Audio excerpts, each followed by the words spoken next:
ذوالحجہ کا مہینہ شروع ہو گیا ہے اور آج 3 ذوالحجہ ہے۔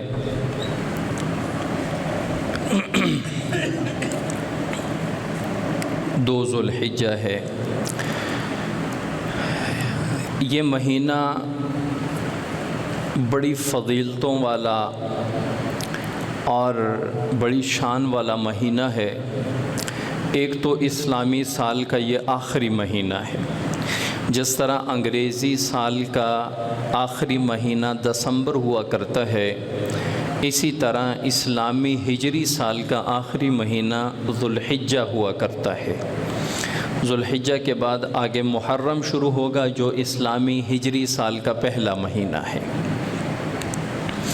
یہ کئی حوالوں سے بڑی فضیلت والا مہینہ ہے، بڑے شان والا مہینہ ہے۔ ایک تو اللہ تعالیٰ نے قرآن میں اس مہینے کا ذکر فرمایا۔ اللہ تعالیٰ فرماتے ہیں والفجر، مجھے قسم ہے فجر کی، ولیال عشر، اور مجھے قسم ہے 10 راتوں کی، والشفع والوتر، اور مجھے قسم ہے جفت اور طاق۔ مفسرین نے لکھا ہے کہ فجر سے مراد صبح کا وقت ہوتا ہے، فجر کا صبح صادق کا وقت ہوتا ہے، اور یا اس سے مراد 10 ذوالحجہ کی فجر کا وقت ہوتا ہے، اور ولیال عشر 10 راتوں سے مراد ذوالحجہ کی 10 راتیں ہیں۔ یعنی ذوالحجہ جو مہینہ شروع ہے اس کی پہلی 10 راتوں کی قسم اللہ تعالیٰ قرآن میں اٹھاتے ہیں، اور جس چیز کی قسم کھائی جاتی ہے وہ دلالت کرتی ہے اس کی عظمت پر، اس کی شان پر، کہ کوئی بھی چیز اللہ کے حضور معظم ہو، فضیلت والی ہو، تو اللہ تعالیٰ اس کی قسم اٹھاتا ہے ولیال عشر، اور مجھے قسم ہے 10 راتوں کی، والشفع والوتر، اور مجھے قسم ہے جفت اور طاق۔ یہاں مفسرین فرماتے ہیں کہ جفت سے مراد 10 ذوالحجہ یعنی عید الاضحیٰ کا دن، اور وتر یعنی طاق سے مراد 9 ذوالحجہ یعنی عرفے کا دن جو عید الاضحیٰ سے ایک دن پہلے ہوتا ہے۔ یعنی اس سورۃ الفجر میں، سورۃ الفجر کی پہلی 3 آیات میں ذکر ہی ان 10 راتوں، یوم عرفہ اور یوم عید الاضحیٰ 10 ذوالحجہ، اس کا ذکر ہے۔ تو اس کا مطلب ہے یہ مہینہ اور اس مہینے کے یہ پہلے 10 دن یہ بڑے شان والے ہیں، جس کے بارے میں رسول اللہ صلی اللہ علیہ وسلم فرماتے ہیں کہ ذوالحجہ کا مہینہ، اس میں کسی دوسرے دن کوئی عمل اللہ کو اتنا پسند نہیں ہے جتنا ذوالحجہ کے پہلے ان 10 دنوں کا عمل اللہ کو پسند ہے۔ ہم رمضان المبارک کے فضیلتیں تو جانتے ہیں، ہم لیلۃ القدر کو جانتے ہیں، ہم شب برات کی فضیلت جانتے ہیں، لیکن بہت کم لوگ ہیں جو عید الاضحیٰ سے پہلے یہ 9 دن، یہ 10 راتیں، ان کی فضیلت کو جانتا ہو۔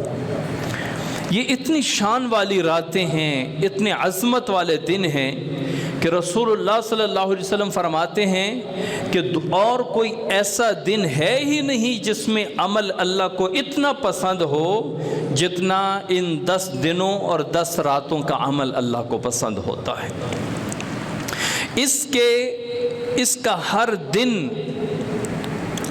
دن کا روزہ وہ 1 سال کے روزے کے برابر ہے۔ ذوالحجہ، اس میں اگر جو 9 دن ہیں، کیونکہ 10واں دن تو عید ہے، یہ 9 دن کے ہر روز کا، ہر دن کا روزہ 1 سال کے روزوں کے برابر ہے۔ یعنی کہ اگر کوئی ان 10 دنوں میں ان 9 دنوں میں 9 روزے رکھیں، گویا کہ 9 سال روزے رکھیں، اعمال نامے میں اتنے لکھے جائیں گے۔ 3 روزے رکھیں، 3 سال کے روزے لکھے جائیں گے۔ 1 روزہ رکھا، 1 سال کا روزہ لکھا جائے گا۔ اور پھر اچھا صحابی نے فرمایا، صحابی نے عرض کی، اللہ کے رسول، جب آپ صلی اللہ علیہ وسلم نے فرمایا کہ کوئی عمل اس دن کے عمل سے اللہ کو زیادہ پسند نہیں ہے ان دنوں کے، تو صحابی نے عرض کی، اللہ کے رسول، کیا جہاد فی سبیل اللہ کا جو عمل ہے کہ ایک بندہ اللہ کے راستے میں جہاد کرتا ہے، یہ 9 دنوں کا عمل، 10 راتوں کا عمل اس سے بھی افضل ہے؟ آپ صلی اللہ علیہ وسلم نے فرمایا، ہاں، جہاد فی سبیل اللہ سے بھی ان 9 دنوں 10 راتوں کا عمل افضل ہے، لیکن ایک بندہ اپنے جان اور مال کے ساتھ جہاد میں گیا اور نہ وہ خود لوٹا نہ وہ مال کو واپس لوٹا کے آیا، سارا کچھ اللہ کے راستے میں قربان کر دیا، تو اس کا وہ عمل بہتر ہے۔ لیکن عام جہاد فی سبیل اللہ سے ان 10 دنوں کا عمل بہتر ہے۔ کتنے شان والے دن ہیں، کتنے عظمت والے دن ہیں جن کے بارے میں ہمیں پتہ ہی نہیں ہوتا۔ 9-10 دن ویسے ہی گزر جاتے ہیں۔ آپ صلی اللہ علیہ وسلم فرماتے ہیں اس میں تحلیل زیادہ کیا کرو، تحلیل کہتے ہیں لا الہ الا اللہ، اس میں تسبیح زیادہ پڑھا کرو سبحان اللہ، اس میں تکبیر زیادہ پڑھا کرو الحمدللہ، اللہ اکبر، اس میں تحمید زیادہ پڑھا کرو الحمدللہ، یعنی اللہ کی تعریف، اللہ کی توصیف، اللہ کی بڑھائی، اللہ کی صفت کبریائی وہ زیادہ بیان کیا کرو۔ ان 10 دنوں کو غفلت میں نہ گزارو، ان 10 راتوں کو غفلت میں نہ گزارو۔ اگر ہو سکے تو ہر دن روزہ رکھو، ورنہ یوم عرفہ کا روزہ جس کے بارے میں رسول اللہ صلی اللہ علیہ وسلم فرماتے ہیں کہ یوم عرفہ کا روزہ ایک پچھلے سال اور ایک آئندہ سال کے گناہوں کو معاف کر دیتا ہے۔ ایک روزہ یوم عرفہ کا 1 سال پچھلے اور 1 سال آئندہ کے گناہوں کو معاف کر دیتا ہے۔ لیکن ایک بات ذہن میں رکھیں، جہاں بھی ایسی کوئی حدیث ہو کہ یہ عمل کرنے سے 1 سال کے گناہ معاف ہو جاتے ہیں، یہ عمل کرنے سے اگلے پچھلے سال کے گناہ معاف ہو جاتے ہیں، یہ کام کرنے سے 80 سال کے گناہ معاف ہو جاتے ہیں، اس سے مراد صغیرہ گناہ ہوتے ہیں۔ کبیرہ گناہ تو جب تک آپ توبہ استغفار نہیں کرتے، جب تک آپ عمل پورا نہیں کرتے، نماز قضا ہوئی توبہ سے معاف نہیں ہوتی، روزے قضا ہوئی توبہ سے معاف نہیں ہوتی، زکوٰۃ نہیں ادا کیا توبہ سے معاف نہیں ہوتے، حج فرض ہے ادا نہیں کیا توبہ سے معاف نہیں ہوتے، کسی انسان کا آپ کے اوپر حق ہے اس سے جب تک معاف نہ کرواؤ یا اس کا حق ادا نہ کرو تب تک وہ معاف نہیں ہوتا۔ توبہ سے اور اس حق کی ادائیگی سے، چاہے وہ اللہ کا حق ہے بندے کا حق ہے، وہ حق ادا ہوگا پھر وہ معاف ہوگا۔ لیکن جہاں بھی ایسی حدیث ہو کہ اس سے اگلے پچھلے گناہ معاف ہو جاتے ہیں، 1 سال کے گناہ معاف ہو جاتے ہیں، اس سے صغیرہ گناہ مراد ہوتے ہیں۔ لیکن اگر ہمارے 1 روزے سے ہمارے 2 سال کے صغیرہ گناہ بھی معاف ہو جائیں تو کیا یہ سودا سستا ہے؟ یا کیا یہ سودا اچھا نہیں ہے کہ 2 سالوں کے صغیرہ گناہ ہمارے معاف ہو جائیں؟ تو ذوالحجہ کے بہت فضیلتیں ہیں آپ صلی اللہ علیہ وسلم نے، اور اس میں بڑے اعمال بھی ہیں۔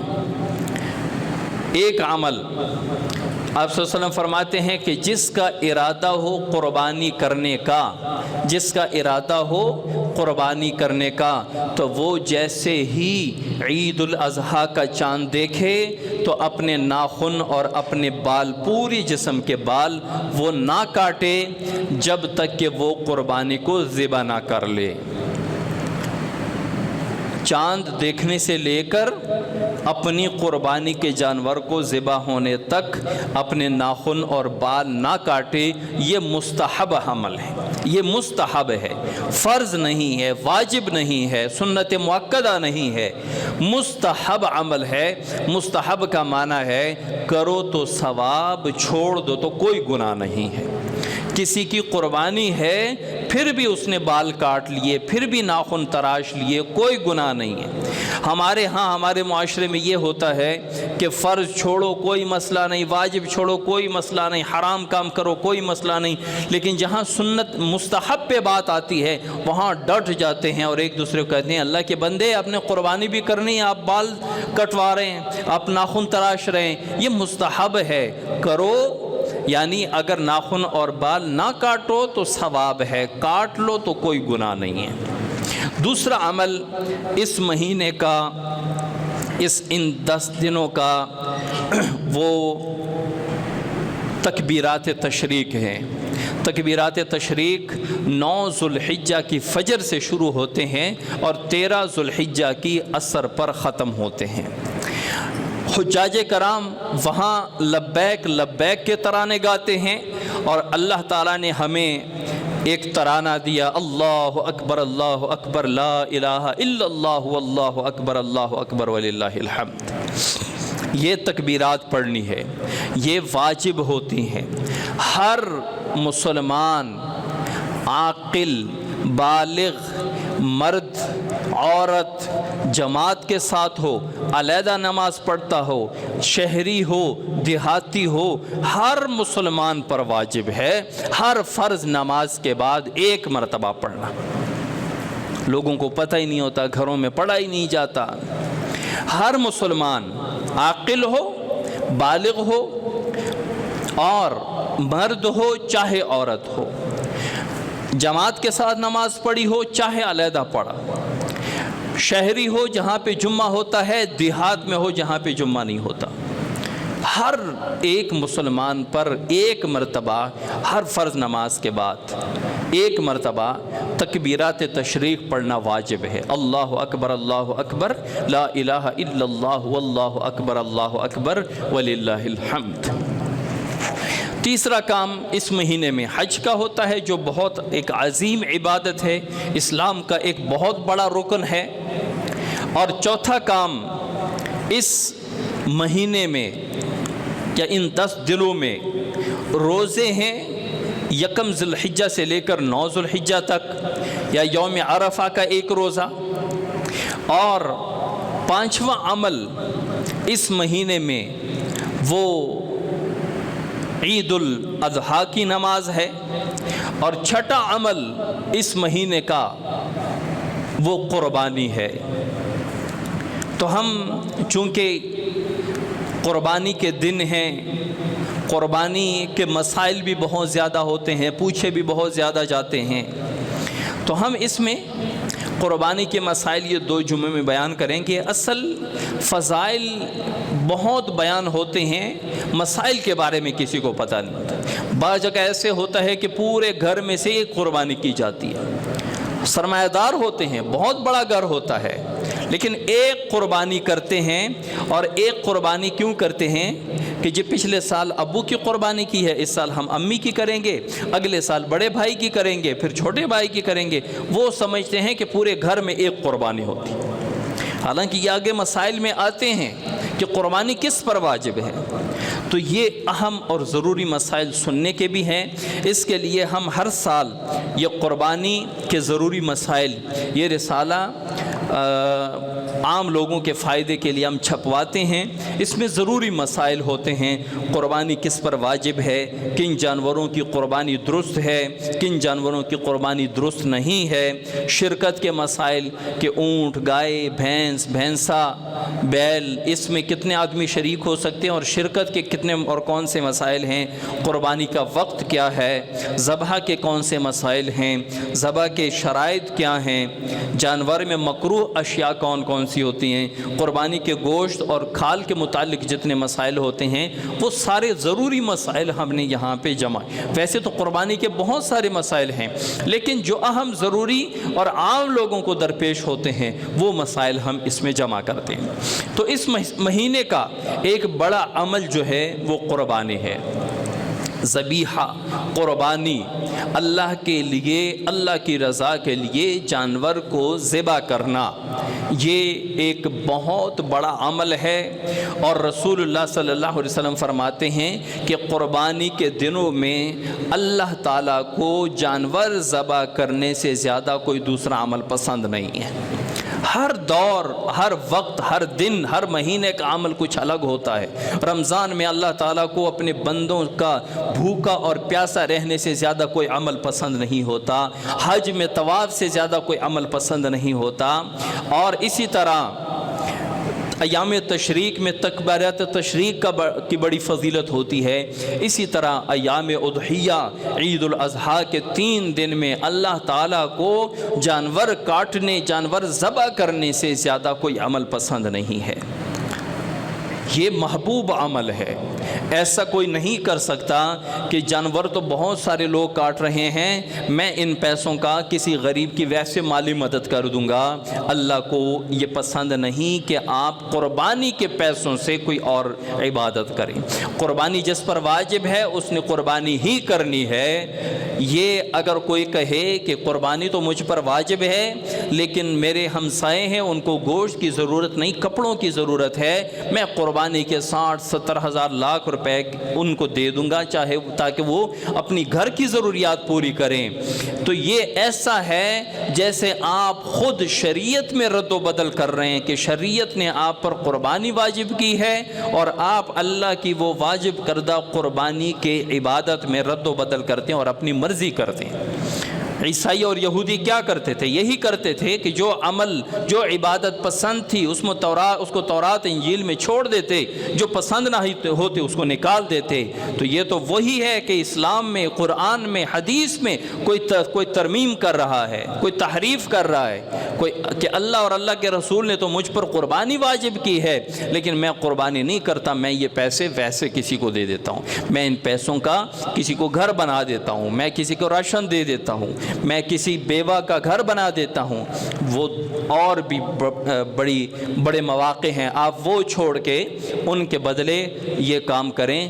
جہاں پہ جس پر قربانی واجب ہے وہ قربانی کے پیسوں سے کوئی اور کام نہیں کر سکتا، وہ قربانی ہی کرے گا۔ آپ صلی اللہ علیہ وسلم فرماتے ہیں کہ قربانی کے ہر بال کے بدلے اس قربانی کرنے والے کا گناہ معاف ہوتا ہے۔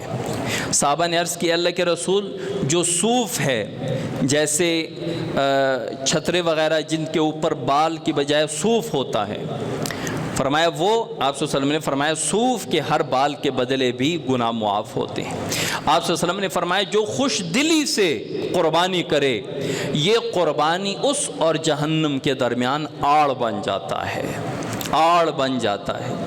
اور فرماتے ہیں کہ جس پر قربانی لازم تھی، واجب تھی، اور اس نے قربانی نہیں کی تو وہ ہمارے عیدگاہ کے قریب بھی نہ آئے، وہ ہمارے عیدگاہ میں نہ آئے۔ کہ رسول اللہ صلی اللہ علیہ وسلم فرماتے ہیں جو غیروں کو بھی اپنے قریب کرتے تھے، جو دشمنوں کو بھی قریب کرتے تھے، جو دشمنوں پر بھی مہربان تھے، لیکن جس پر ایک اللہ کی طرف سے ایک عمل واجب ہو گیا وہ نہیں کرتا، تو فرماتے ہیں وہ ہمارے عیدگاہ میں نہ آئے، ہمارے عیدگاہ کے قریب بھی نہ آئے۔ اتنا بڑا جرم ہے۔ اس حدیث سے فقہائے احناف فرماتے ہیں کہ اتنی آپ صلی اللہ علیہ وسلم نے اتنی سختی فرمائی ہے تو یہ وجوب کا درجہ رکھتی ہے۔ قربانی واجب ہے، واجب کا درجہ فرض سے کم ہے اور سنت سے زیادہ ہے۔ اب دیکھتے ہیں قربانی کس پر واجب؟ ہر مسلمان پر واجب ہے، کافر پر واجب نہیں، عاقل پر واجب ہے، مجنون پاگل پر واجب نہیں، بالغ پر واجب ہے، نابالغ پر واجب نہیں، اور مقیم پر واجب ہے، مسافر پر واجب نہیں۔ مسافر اسے کہتے ہیں جو اپنے گھر سے 48 میل دور گیا ہو، 77 کلومیٹر دور گیا ہو اور وہاں 15 دن سے کم رہنے کا ارادہ ہو اور عید کے دن بھی اس کے وہیں گزر جائیں، اس مسافر پر بھی قربانی واجب نہیں ہے۔ اور صاحب استطاعت پر قربانی واجب ہے، جو قربانی کی قدرت رکھتا ہو، اور جس کی استطاعت نہیں ہے، طاقت نہیں ہے، مالی قدرت نہیں ہے، اس پر بھی قربانی واجب نہیں ہے۔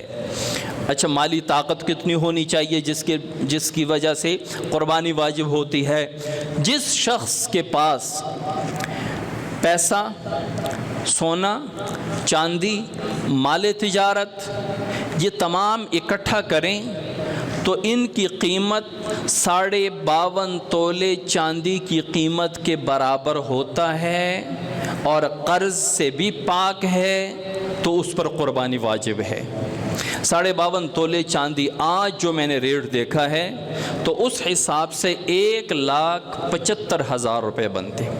جس شخص کے پاس 1,75,000 روپے یا اتنے پیسوں کا سونا چاندی یا اتنے پیسوں کا مال تجارت دکان گودام میں پڑا ہے اور قرض سے بھی پاک ہے، قرض وغیرہ نکال کر اتنے پیسے بچتے ہوں، یہ میں ریٹ بتا رہا ہوں 30 مئی 2025 کا، 30 مئی 2025 کا ریٹ بتا رہا ہوں آج کے دن کا، کہ 2 ذوالحجہ ہے، تو اس میں 1,75,000 روپے نصاب بنتا ہے ہمارے پاکستان میں چاندی کے ریٹ کے مطابق۔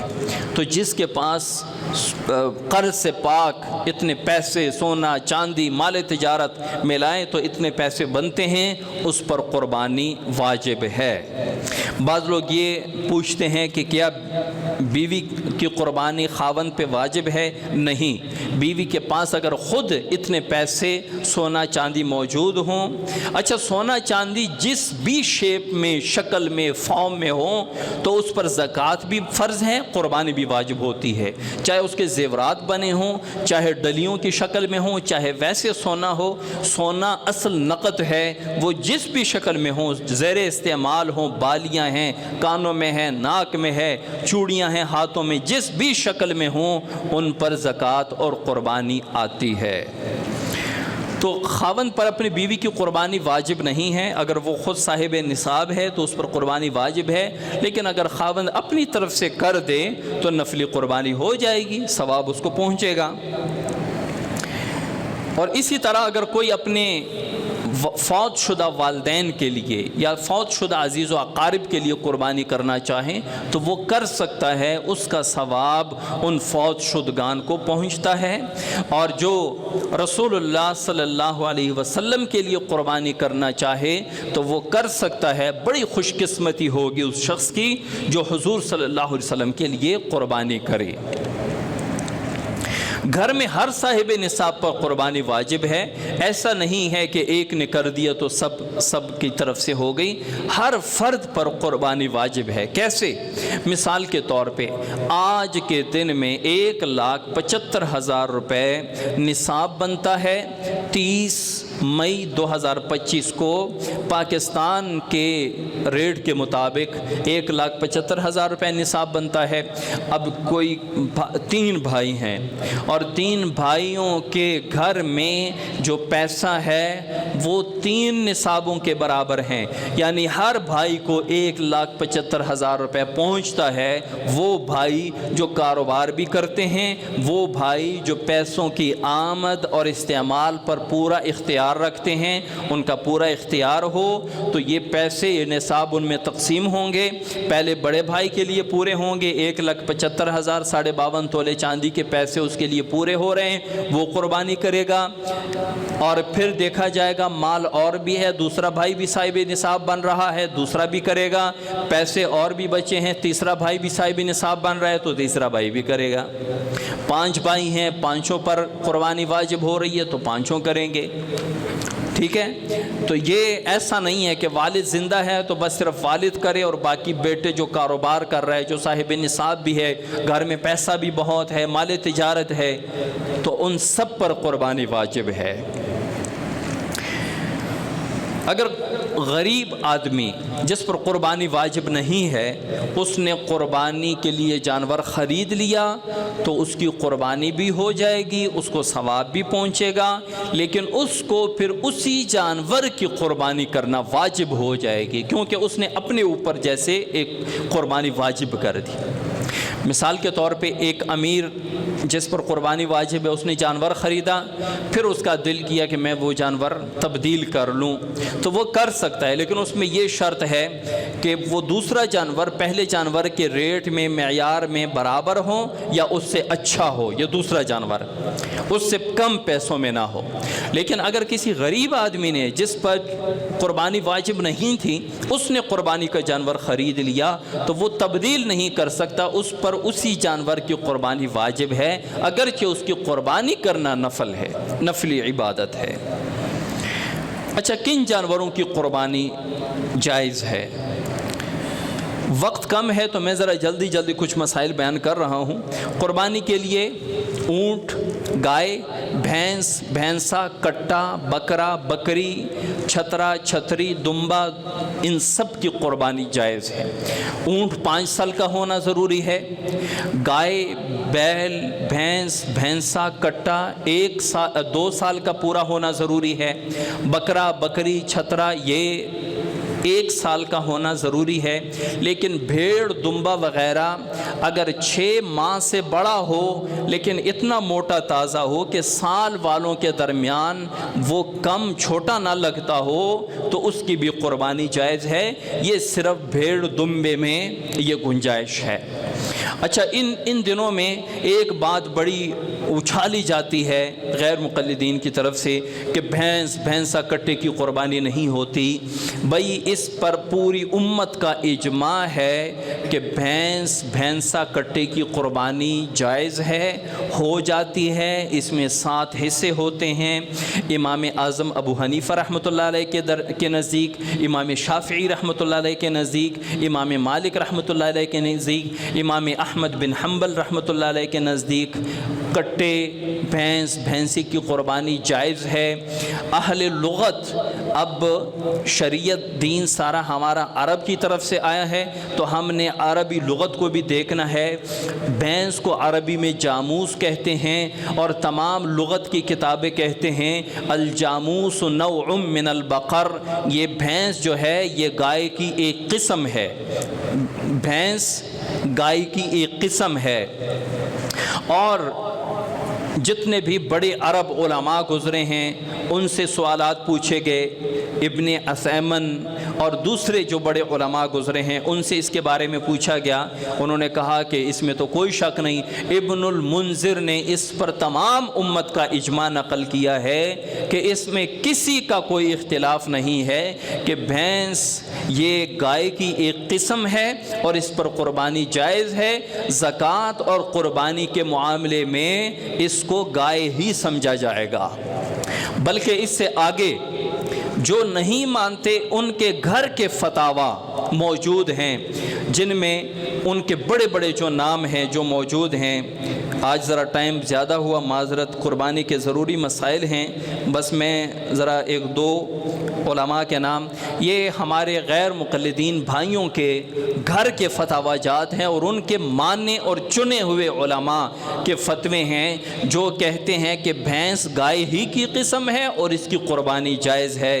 اس میں علامہ ثناء اللہ امرتسری رحمۃ اللہ علیہ، علی سعیدی رحمۃ اللہ علیہ، قاضی محمد عبداللہ رحمۃ اللہ علیہ، امین اللہ پشاوری رحمۃ اللہ علیہ، حافظ محمد گوندلوی رحمۃ اللہ علیہ، محمد رفیق الاسری رحمۃ اللہ علیہ، حافظ نعیم الحق ملتانی رحمۃ اللہ علیہ، اور بھی بڑے نام ہیں۔